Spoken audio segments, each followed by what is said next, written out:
Lights, camera, review. Night Train arrived in theaters in 2009. During a snowy December evening, two passengers and a train conductor find a dead body in one of the cabins. Upon discovering a mysterious object in a box, they keep this valuable object to themselves, only for more deadly revelations in the train ride. I want to go back and watch this film for the first time again. Not only is it yet another underrated film, but Night Train is an adrenaline-pumping thriller.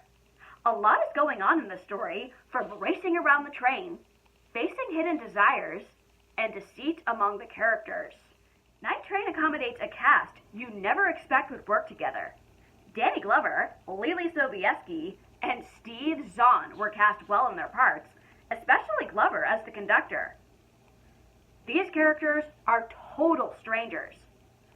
Can they trust each other in a situation like this? This isn't the first time Lily Sobieski and Steve Zahn have worked together. They were in Joyride, another favorite horror film of mine. Sobieski achieves her character's mysterious nature, though you wonder where her knowledge of disposing bodies arose. I could write a novel of how incredible Steve Zahn is. He is versatile, talented, and his trademark bug-eyed expressions never get old. His acting talents should not go unnoticed in Night Train because he is amazing in this film. Trains make great settings for character films. As the trio moves from one compartment to the next, they quietly step around other passengers. No part is ever too small. Matthias Schweighöfer, who plays Frankie, does a commendable job of being observant of the situation. Credits also include Takasunu Mukai, Togo Iwa, Richard O'Brien, Joe Marr, and Jeff Bell. Train rides also make exciting locations for mysteries. You can't travel too far on a train because of the condensed space. The most exciting part of train films is creating the interior. It's quite a luxurious train, and each compartment occupies something different. Night Train was made on a low budget. The train is clearly CG whenever you see it moving along the tracks.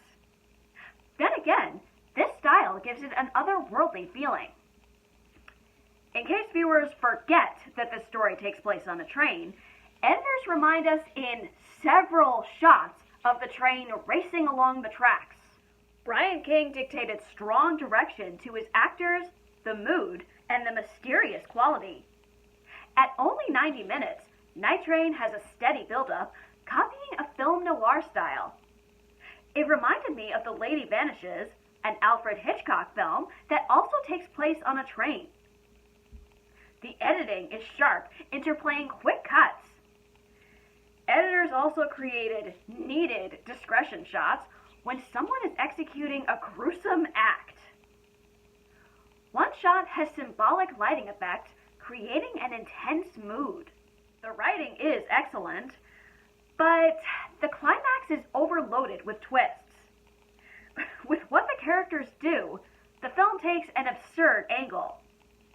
Certain characters are revealed to have an important role, but how come they waited until the very last minute? The music, which is eerie, is too much at times, overlapping dialogue. Amid the suspense, Night Train is about finding your purpose. Characters become obsessed with the vision seen in the box. The train's confined space amplifies the tension, pushing the characters into proximity and forcing them to confront their increasingly desperate situations. I recommend that you watch Night Train with fresh eyes. It only enhances the viewing experience. Did I mention that it takes place in December? I always like finding underrated movies during the Christmas season. For our next Holiday Fest review, we're going to take a look at Serendipity. Like, comment, subscribe to my channel or to my Patreon. My name is Marielle, and this has been another one of my movie reviews.